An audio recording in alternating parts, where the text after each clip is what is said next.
പ്രിയമുള്ള പ്രേക്ഷകരെ, നിങ്ങളുടെ നാളെയിൽ നാം ചർച്ച ചെയ്യുന്നത് നാളെ 1200 മേടം 11-ാം തീയതി, അതായത് 2025 ഏപ്രിൽ മാസം 24-ാം തീയതി വ്യാഴാഴ്ച ഗുരുവാരത്തെ ശുഭാശുഭ ഫലങ്ങളാണ്. നാളെ ഗുരുവാരം വ്യാഴാഴ്ച തൃശ്ശൂർ സൂര്യോദയം കാലത്ത് 6:12-നും അസ്തമയം വൈകിട്ട് 6:33-നുമാകുന്നു. നാളെ വ്യാഴാഴ്ചത്തെ രാഹുകാലം നിങ്ങൾക്ക് സുപരിചിതമാണ്. രാഹുകാലം ഉച്ചയ്ക്ക് 1:30 മുതൽ 3 മണി വരെയുള്ള 1.5 മണിക്കൂർ ദൈർഘ്യ സമയമാകുന്നു. നാളത്തെ നക്ഷത്രം കാലത്ത് ചതയം നക്ഷത്രമാകുന്നു. നാളത്തെ ദിനത്തിൻ്റെ ഒരു പ്രത്യേകത നിങ്ങൾ മനസ്സിലാക്കണം. നാളെ കറുത്തപക്ഷത്തിലെ ഏകാദശി തിഥിയാകുന്നു.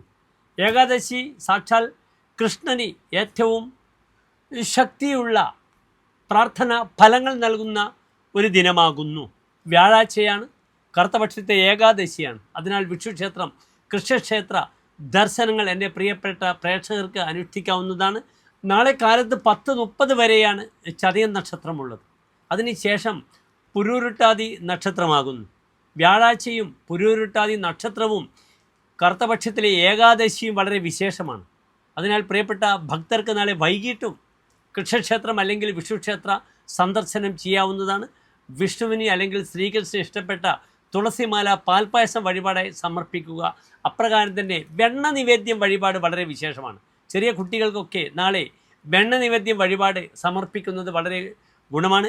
രാവിലെ നിങ്ങൾ റെസീറ്റാക്കി വൈകിട്ട് പുണർദം, വിശാഖം, പുരൂരുട്ടാതി ഈ നക്ഷത്രക്കാരുടെ പേരിൽ നാളെ വെണ്ണ നിവേദ്യം വഴിപാട് ചെയ്യുന്നത് വളരെയധികം ഗുണകരമായിരിക്കുമെന്ന് മനസ്സിലാക്കുക. കാലത്ത് നിങ്ങൾക്ക് സർപ്പക്ഷേത്ര ദർശനം നടത്താം. അവിടെ ആയില്യപൂജ അല്ലെങ്കിൽ സർപ്പബലി അല്ലെങ്കിൽ നാഗങ്ങൾക്ക് 100 പാലും വഴിപാടായി സമർപ്പിക്കാവുന്നതാണ്. കാലത്ത് നിങ്ങൾ പ്രാർത്ഥന ഓം രാഘവേ നമഃ, ഓം കേതവേ നമഃ എന്ന പ്രാർത്ഥന.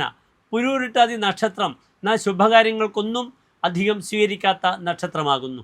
അതിനാൽ വൈകിട്ട് നിങ്ങൾക്ക് വിശേഷിച്ച് എന്ത് തരുന്നില്ല, ശുഭമുഹൂർത്തങ്ങളൊന്നും തരുന്നില്ല.